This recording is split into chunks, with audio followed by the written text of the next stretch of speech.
সম্মানিত ভিউয়ার্স, আপনারা দেখতে পাচ্ছেন আসলে এই হাওরের দৃশ্যগুলো দেখার মতো একটি বিষয়। এখানে দেখতে পাচ্ছেন যে একটি নৌকা পানির নিচে ডুবিয়ে নদীর মধ্যে এই যে মাছ ধরার একটি অসাধারণ কৌশল।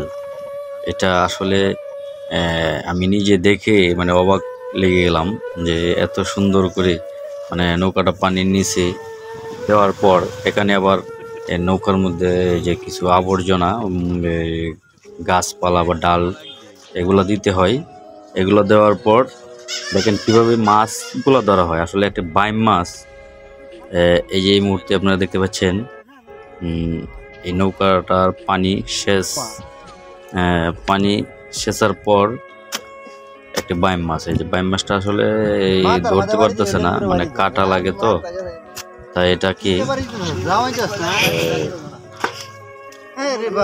দেখেন আসলে মাছ ধরা মানে অসাধারণ কৌশল যেগুলো দেখেন। বাইম মাছটি কিন্তু অনেক বড় একটি মাছ।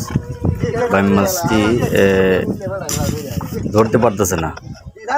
বাইম মাছ আসলে বাইম মাছের শরীরে হাত দিলে কাটা লাগার কথাই, মানে অনেক বড় বাইম মাছটি। আপনারা দেখতে পাচ্ছেন এই যে বাইম মাছটি আহত করার পর তাকে কিন্তু ধরা হয়েছে, না হয় হয়তো ধরাটা অসম্ভব হয়ে যেত। বাইম মাছটি এখানে আরও বাইম মাছ আছে, তো আপনারা দেখবেন ভিডিওতে সাথে থাকুন, আমি দেখাচ্ছি আপনাদেরকে। আরও দুইটি আরও একটি বাইম মাছ, অনেক বড় একটি মাছ। দুইটি মাছ একসাথে এখান থেকে ধরা হবে।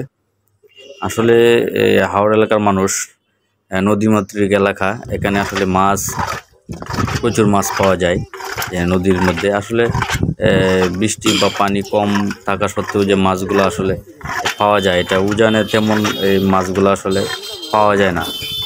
এই জন্য আসলে এই হাওড় এলাকার মানুষগুলা আমার মনে হয় কি যে ওরা আসলে খুব ভালো ভালো মাছ শিকার করে। আর যাদের মাছ প্রয়োজন তারা হাওড়ে চলে আসবেন, আর এখান থেকে মাছ সংগ্রহ করে তারপরে যে বালিকলাতে নিয়ে যাওয়া হয় আর কি। এই যে দেখেন দুইটা বাইম মাছ এখানে ধরা হয়েছে। এই নৌকাটা পানি নিচে ডুবিয়ে রাখার পর এই মাছগুলা সংগ্রহ করতে পেরেছে। এই দুইটা বাইম মাছ 1 কেজি ওজন, দুইটা একটা হাফ কেজি করে দুইটা বাইম। এই নদীটা দেখতে পাচ্ছেন, নদীতেই নৌকাটাকে মানে নিচে ডুবিয়ে রাখা হয়।